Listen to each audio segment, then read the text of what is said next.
На севере Мозамбика обнаружили... Здравия желаю. А уже здесь мы будем принимать дальнейшие решения.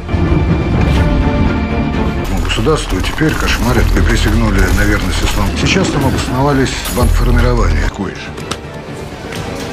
Гранит Байкалу. Запускай вертушку. Я уже встречал их здесь в 80-х. Все целы, мужики? Мы да! Hai sobat Nada Gadget, Rinan di sini. Terima kasih sudah klik video ini. Welcome back to my YouTube channel.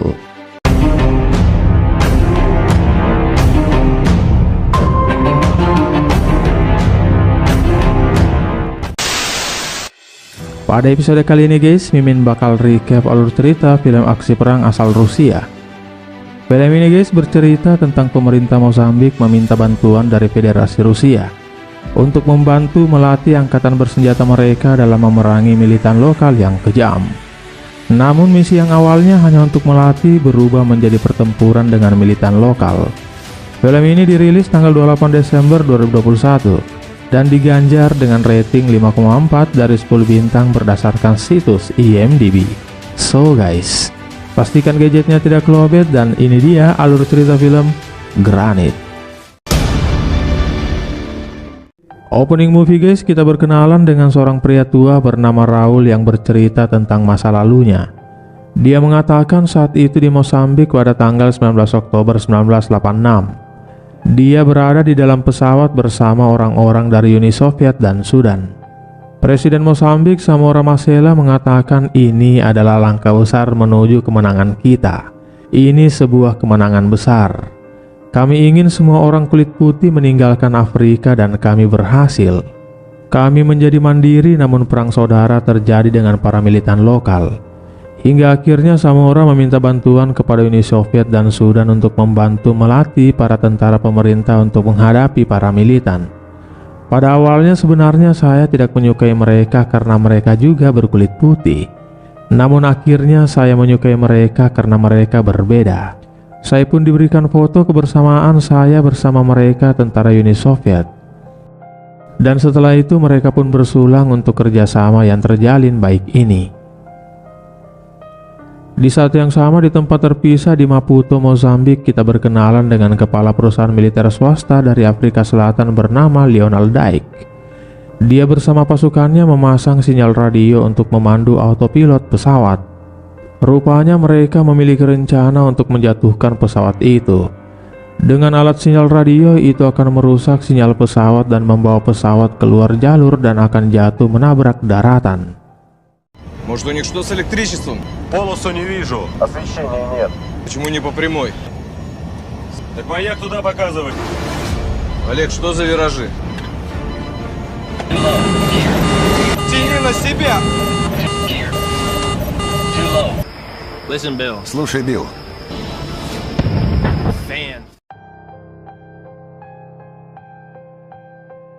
Berhasil menjatuhkan pesawat, dengan segera dia dan pasukannya pergi menuju ke titik pesawat jatuh. Setibanya di sana terlihat hanya Raul yang selamat dan dengan segera pergi menjauh. Di depan anak buahnya, Dyke mengatakan siapa saja yang pertama menemukan jenazah Presiden Zamora akan kuberi uang 500 metis. Dengan gembira mereka pun mencari jasad presiden dan menemukannya. Presiden pun dipenggal dan kepalanya diperlihatkan kepada Dyke.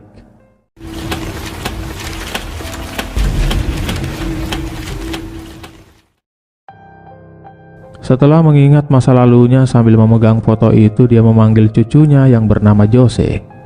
Ini aku bersama dengan orang-orang Soviet dan mereka adalah dewa penyelamat untuk kita semua, kata Raul. Lalu kemudian Jose diminta ibunya untuk pergi mengambil air bersih di sumur bor umum. Setelah mengambil air, dia menjualnya kepada warga yang melintas. Lalu tidak lama kemudian kakaknya bernama Luis menemuinya dan memintanya untuk pulang.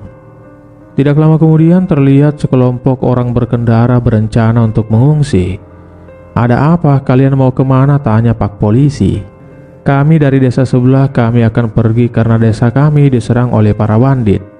Mereka membunuh wali kota kami dan aparat pemerintah. Kami diminta untuk pergi, jika tidak mereka akan membunuh kami semua. Kami sarankan kalian juga harus segera pergi karena mereka pasti akan datang ke desa ini. Mendengar itu, pak polisi langsung meminta warga desa untuk pulang dan segera pergi bersembunyi. Lalu tidak lama kemudian, para bandit itu pun datang ke sana menyerang desa dengan kejam.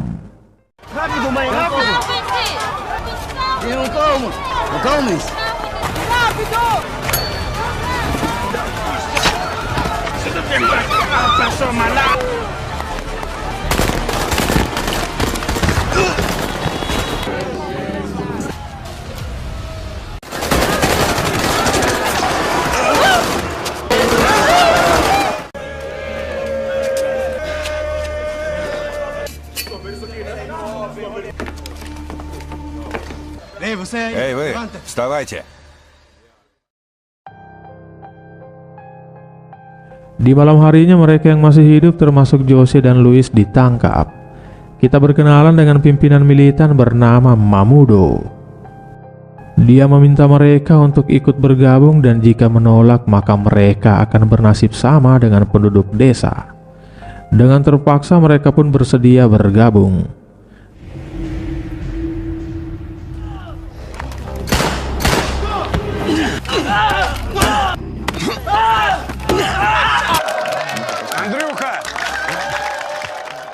Scene selanjutnya guys, kita berkenalan dengan instruktur pelatihan militer dari Rusia bernama Granit. Di sana dia terlihat melatih para tentara untuk bertarung di pangkalan militer RF di Sudan. Setelah latihan dia ditemui oleh rekannya bernama Pasik. Pasik memberitahunya jika mereka dipanggil rapat oleh atasan. Atasan mereka memberitahu situasi terkini yang terjadi. Ada negara yang begitu indah di Afrika bagian selatan yakni Mozambik. Pada awal tahun 2000 di utara Mozambik ditemukan ladang gas yang begitu besar dan melimpah. Namun sekarang di sana terbentuk kelompok organisasi ekstremis kejam yang menguasai wilayah itu. Dan bagi negara, kelompok itu adalah mimpi buruk bagi perdamaian populasi manusia. Pasukan keamanan lokal tidak mampu mengatasi hal ini. Untuk itu pemerintah Mozambik meminta bantuan Rusia datang ke sini sejak di masa Soviet. Di sini Rusia sudah melatih tentara lokal dari tahun 1976 sampai tahun 1991. Untuk itu kalian sekarang yang ada di sini, saya perintahkan untuk pergi ke Mozambik memeriksa dan mengamati apa yang sedang terjadi di sana. Namun saya peringatkan kalian, di sana tidak boleh terjadi konflik permusuhan dan tindakan kepahlawanan. Kalian di sana hanya melakukan konsultasi dan pelatihan militer. Scene kemudian berlanjut di tengah hutan di Mozambik, Provinsi Cabo Delgado. Mamudo yang mengumpulkan pasukannya mengatakan di ibu kota mereka ingin menipu kita, termasuk presiden ingin menipu kita. Di sini di bumi kita memiliki gas. Namun presiden dan antek-anteknya akan menerima uang yang sangat banyak karena mereka menjual gas bumi kita kepada pihak asing. Sementara kita orang pribumi tidak akan mendapatkan apapun. Namun kita yang ada di sini tidak seperti orang lain di luar sana, di mana mereka hanya diam saat sumber daya alam kita diambil dan dijual. Kita tidak akan biarkan apa yang seharusnya menjadi milik kita diambil dari bumi kita.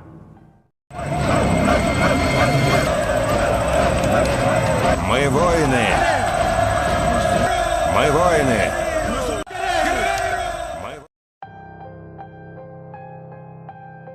Scene kemudian berlanjut di Amerika Serikat di perusahaan Marathon.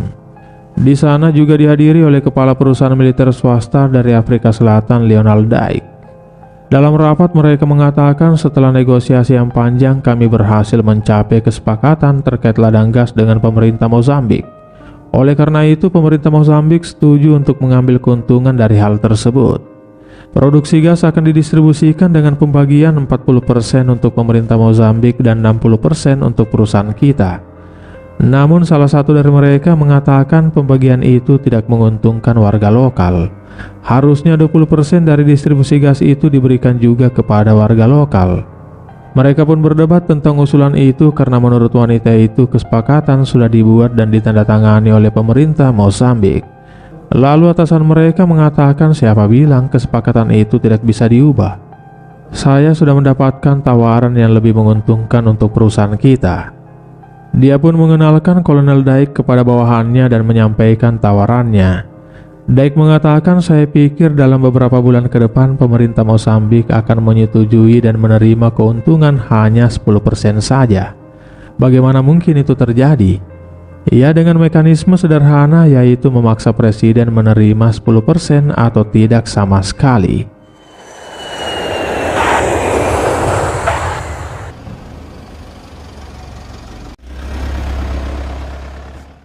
Scene selanjutnya, Granit dan tim sudah mendarat di Bandara Nacala, Mozambik bulan Oktober 2019.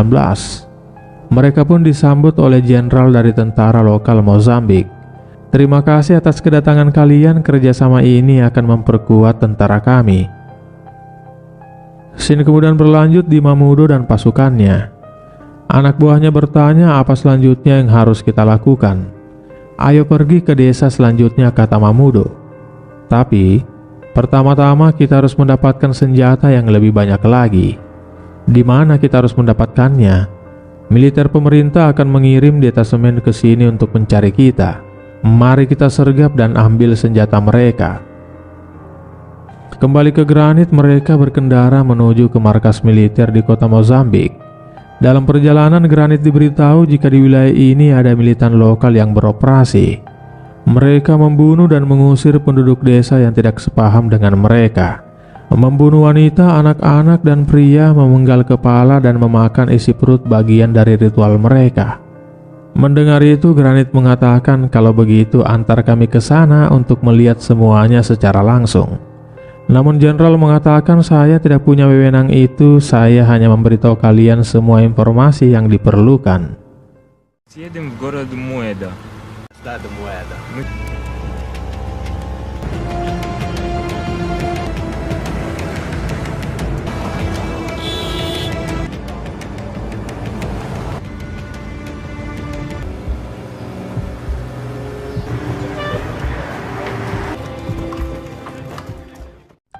Mereka kemudian memberitahu Granit wilayah operasi paramilitan tidak jauh dari desa Yasno. Jenderal mengatakan pagi tadi dia sudah mengirim satu detasemen untuk pergi menghabisi paramilitan di daerah itu. Karena diketahui paramilitan habis menyerang desa dan mengambil anak-anak laki-laki. Mendengar itu, Granit memberitahu Vasik jika dia akan membawa pasukan dan beberapa tentara lokal untuk pergi mencari anak-anak yang diculik oleh militan. Dia pun menemui anak buahnya dan memberitahu jika mereka akan melaksanakan misi. Granit meminta anak buahnya untuk memilih para tentara lokal yang akan ikut bersama mereka. Tentara lokal tidak terlatih sama sekali. Senjata berada dalam kondisi yang tidak cocok untuk berperang. Dan para tentara sendiri tidak bersemangat untuk membela negara mereka. Scene selanjutnya, satu detasemen tentara yang mencari militan sudah berada di provinsi Cabo Delgado di 10 km dari desa Mbau. Namun di sana terlihat jalan terhalang oleh pohon tumbang. Dan tiba-tiba mereka langsung disergap oleh militan.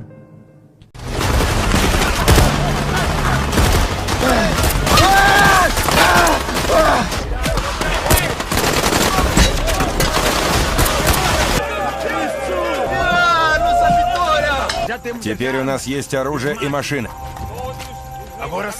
Добивайте выживших, пленных не брать. Быстрее, быстрее. Собирайте оружие. Он прятался в машине. Satu tentara dibiarkan hidup oleh Mamudo sebagai hadiah untuk anak buahnya di camp. Mereka pun kembali ke camp dengan membawa satu tentara itu hidup-hidup. Lalu di sana Mamudo meminta Jose dan anak buah lainnya untuk membunuh tentara itu dengan parang. Dia adalah musuh kita dan musuh harus dibunuh karena jika tidak mereka akan membunuh kita lebih dulu. Ayo tunjukkan jika kalian adalah pejuang. Bunuh dia, kalau tidak maka saya akan membunuh kalian. Dengan terpaksa mereka pun membunuh tentara itu dengan kejam, menghujaninya dengan parang. Melihat itu, Jose langsung melarikan diri masuk ke dalam hutan.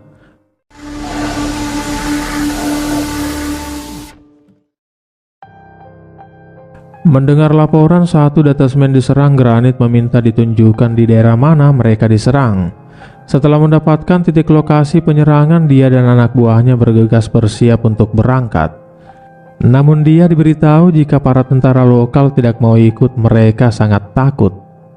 Mendengar itu, Granit langsung datang menemui komandan tentara lokal dan mengambil makanannya. Ya, tentu saja komandan itu marah dan mau mengambil pistol. Namun Granit mengatakan, "Mengapa kau butuh senjata untuk melawanku? Aku datang ke sini mengajari kalian memakai senjata dan melatih kalian, lalu kalian akan melawanku. Lebih baik ikut bersama aku untuk balas dendam kepada para militan." Granit berhasil meyakinkan mereka untuk mengatasi ketakutan mereka terhadap militan. Mati demi tanah air tidak menakutkan. Yang menakutkan adalah kehilangannya. Scene kemudian berlanjut di Maputo. Terlihat Kolonel Dike menemui pejabat pemerintah. "Mengapa kalian bekerja sama dengan Rusia? Rusia tidak terikat kontrak." Presiden kami menyapa mereka dengan ramah. "Orang Rusia yang datang ke sini itu berasal dari Sudan. Orang Rusia tidak berubah. Saya sudah bertemu dengan mereka di sini sejak tahun 80-an, saat itu mereka disebut Soviet." Ya, saya tahu itu Anda yang menyebabkan kecelakaan pesawat yang menewaskan presiden dan orang Soviet. Setelah kejadian itu, Soviet pergi, lalu sekarang mereka datang lagi. Kamu tidak perlu khawatir. Pertama, orang-orang Rusia itu datang ke sini hanya untuk 2 minggu. Kedua, mereka tidak mengenal negara kita dan sifat kita dengan baik. Mereka tidak pernah berperang di hutan, mereka tidak akan bisa menghadapi militan.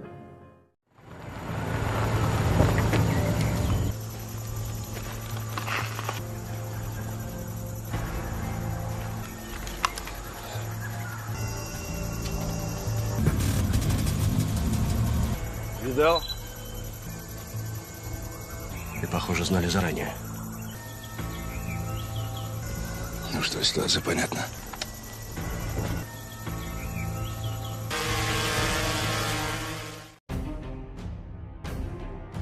Setelah memeriksa area dengan drone, Granit bertanya berapa kilometer di desa dari sini. 10 kilometer, lebih baik kita lanjut dengan menggunakan mobil. Jangan, dengan mobil kita akan didengar dan akan kelihatan oleh militan. Kita akan melakukan penyergapan dengan berjalan kaki menyusuri hutan. No, kata komandan tentara lokal.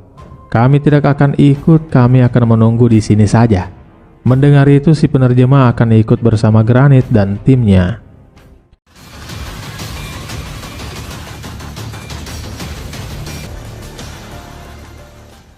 Scene selanjutnya guys, Jose yang melarikan diri akhirnya tiba kembali ke desanya. Dalam gereja dia melihat mayat kakeknya dan mencium mayat ibunya. Sementara itu terlihat tim Granit juga tiba di desa. Berpencar mereka kemudian menyisir satu persatu area desa dan menemukan banyak mayat tergeletak di tanah. Benar-benar kejam, para militan membunuh semua orang di sana. Tak ada satupun warga desa yang dibiarkan hidup.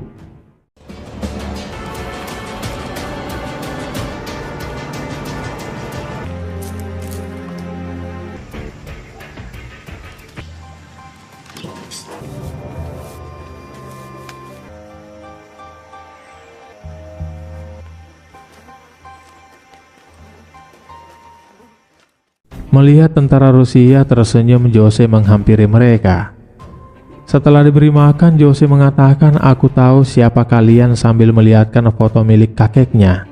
"Kakekku dulu mengenal baik orang-orang Soviet," kata Jose.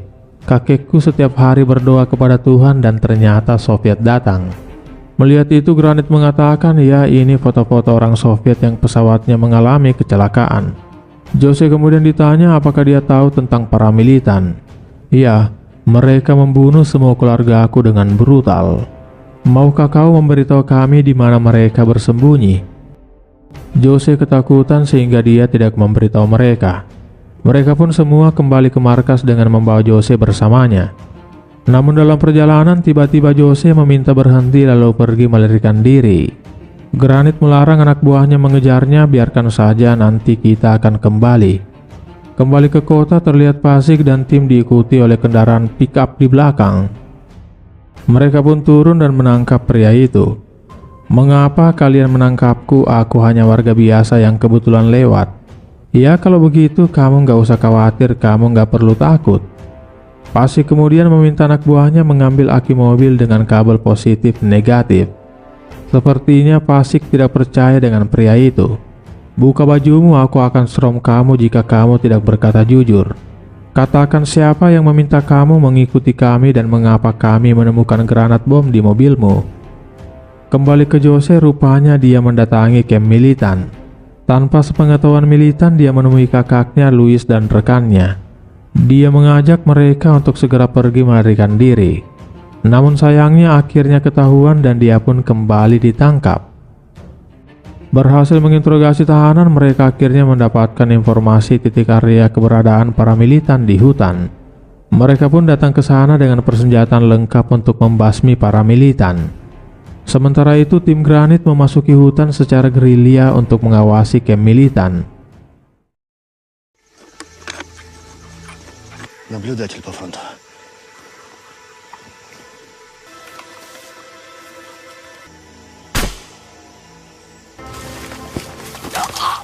Пошел.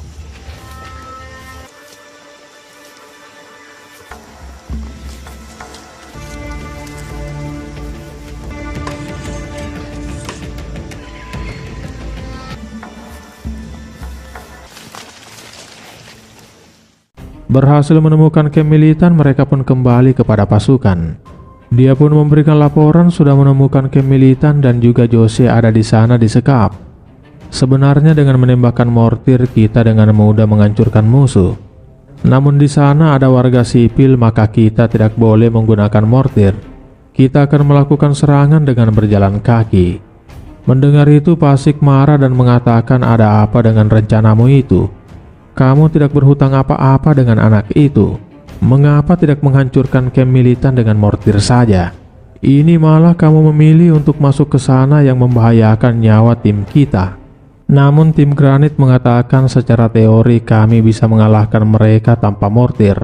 Ya, aku setuju, kita lebih baik masuk menyerang tanpa menembakkan mortir. Granit pun meminta izin komandan tentara lokal untuk membawa pasukannya. Namun komandan itu mengatakan kalian orang Rusia selalu siap mengambil resiko. Namun tidak dengan kami. Aku tak mau kau mengajak anak buahku. Mendengar itu, Granit langsung menemui tentara lokal. Tentara lokal mengatakan, apakah kamu tak punya rasa takut? Ya, rasa takut adalah hal yang wajar. Tapi kamu hanya akan bisa menang ketika kamu menaklukkan rasa takutmu. Bukan senjata yang menentukan menangnya perang, tapi siapa yang punya nyali. Nah, sekali lagi aku tanya, apakah kalian akan ikut bersamaku atau mau pulang?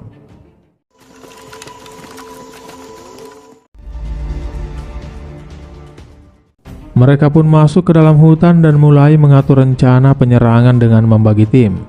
Granit dan timnya akan masuk menyerang dari arah timur dengan membagi dua tim.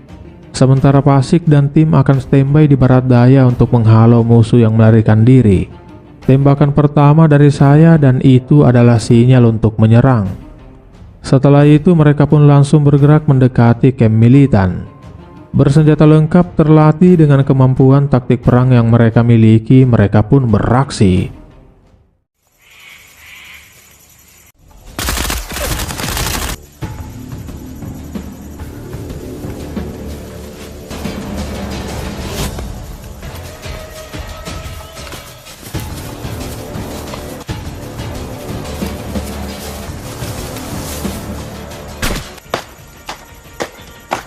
Группа Кубани на позиции. Принял.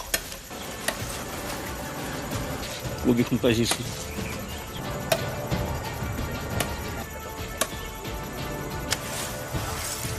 На союзников.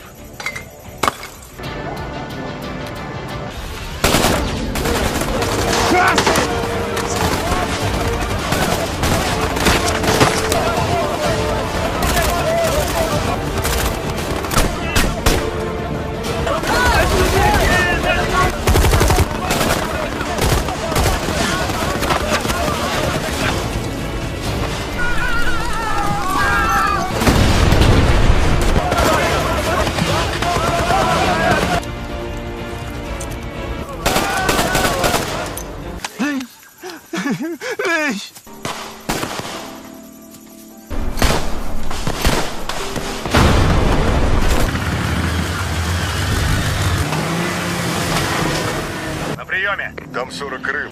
Живой. Живой. И перейти ее невозможно. Kembali ke markas, terlihat Louis saudara Joyce sedang dioperasi. Setelah operasi, dokter memberitahu mereka jika operasinya berhasil, Louis akan selamat. Singkat cerita guys, di pinggiran kota Marere, Mamudo dan anak buahnya yang berhasil melarikan diri ditemui oleh Daik. Kamu gagal dalam tugas Rusia menghancurkan markasmu dan membunuh setengah dari pasukanmu. Ya, aku akan memperbaiki kondisi ini, kata Mamudo. Saya pikir tidak, kamu sudah kalah. Untuk itu mulai saat ini satu detasmen tentara profesional yang dipimpin oleh Arab Oman akan menjadi komandanmu. Bersama dengan Oman dan 30 anak buahnya akan membantumu menghancurkan Rusia. Scene selanjutnya di pangkalan militer RF di Sudan dengan marah atasan mereka mengatakan, "Mengapa kalian tidak mematuhi perintah? Kalian aku utus ke sana hanya untuk memeriksa dan memberikan informasi terkini. Lalu mengapa kalian malah melakukan penyerangan kepada militan?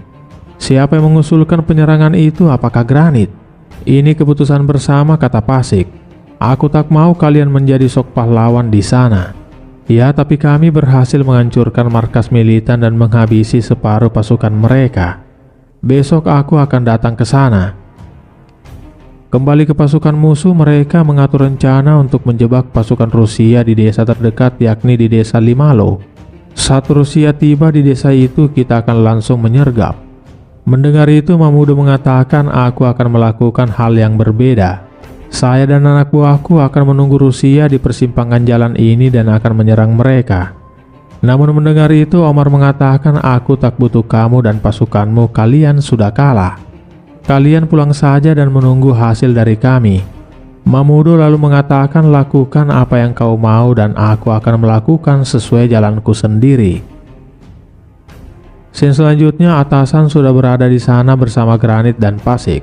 Granit mengatakan, "Kami akan kembali berpatroli di jalan dan beberapa desa untuk memeriksa apakah militan masih mengganggu desa." "Mengapa kamu yakin jika militan akan keluar dari hutan dan masuk ke desa?"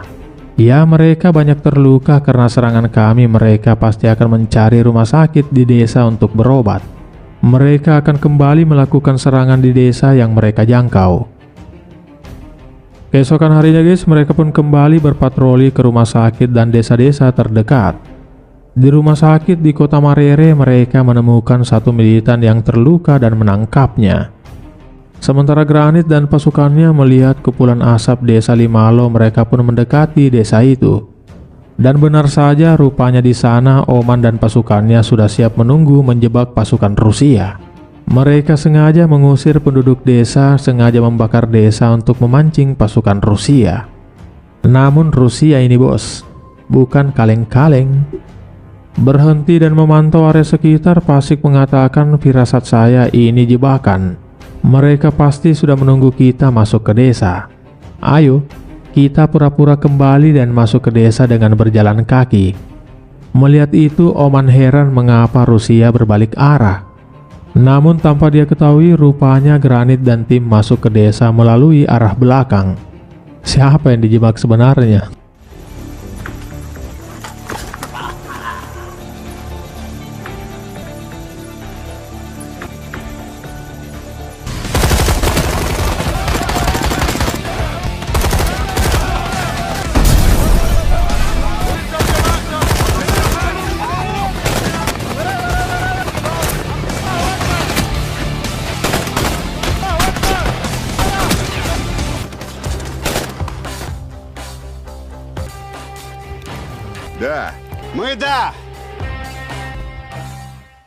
Di saat yang sama, Mamudo sama sekali tidak menyukai keadaan ini.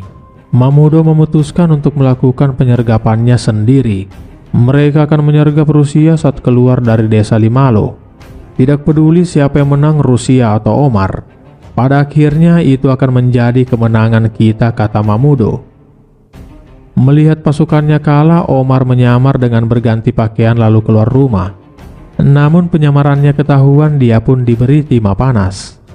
Dia pun ditangkap dan Granit meminta komandan militer lokal untuk membawa Omar.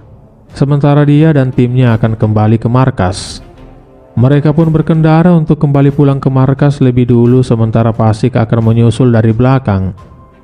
Namun saat memasuki jalan di hutan, mereka disergap oleh pasukan Mamudo. Отсекаю. Не нужно. Тебя не жалею. Мы гранились где день и где ночь. Различаем. Не стали добрее и злее. Мы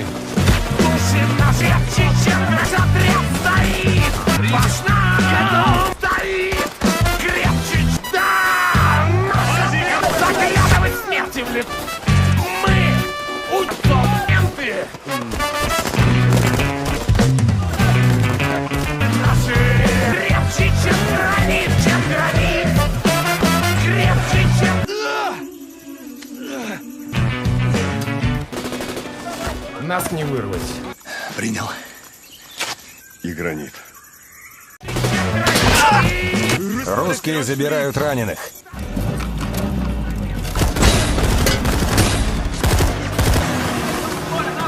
Порядки, уводи пацанов! Ты как? Памира, ты откуда здесь?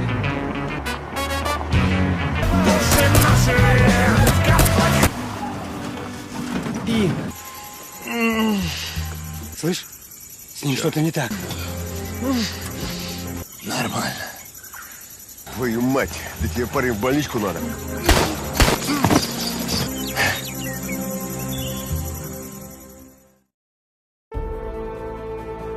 Mereka pun baru bisa berkendara untuk kembali ke markas di malam hari. Di markas terlihat Luis sudah pulih dan bersama dengan Jose. Lalu tidak lama kemudian Jose melihat tim Granit terluka ditolong oleh dokter. Penasaran dia pun keluar dan di luar semua sudah berkumpul di dekat Granit. Dokter yang memeriksa mengatakan sudah terlambat.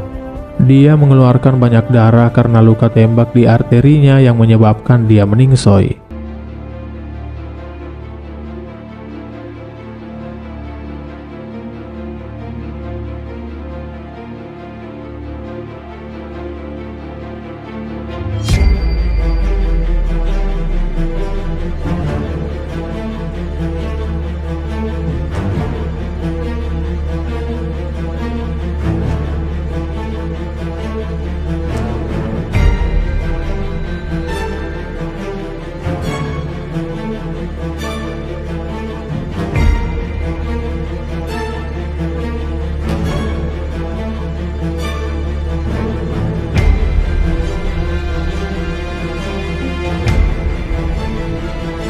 Scene kemudian berlanjut di Maputo. Daik diberitahu orang-orang Rusia hari ini akhirnya mengakhiri masa tugas mereka di sini. Saya berharap mereka tidak datang lagi ke sini di masa akan datang. Lantas apa rencana kamu selanjutnya karena pasukan Mamudo sudah habis? Ya, saya akan mengumpulkan dan membentuk kelompok-kelompok baru yang akan menggantikan pasukan Mamudo. Sementara itu, Pasik dan atasan ditemui oleh komandan militer lokal. Kami sangat berterima kasih kepada Rusia karena sudah datang membantu. Kami juga telah belajar banyak dari pasukan Rusia. Salah satunya dengan menjadikan tentara kami kuat dan tak takut lagi dengan para militan. Demikian episode Movie Recap kali ini ya guys. Dukung selalu channel ini dengan klik tombol subscribe. Jangan lupa like, share, dan tinggalkan komentar jika video ini menghibur. Sampai jumpa guys pada video-video The Gadget selanjutnya. See you, bye-bye, danke, terima kasih, thank you.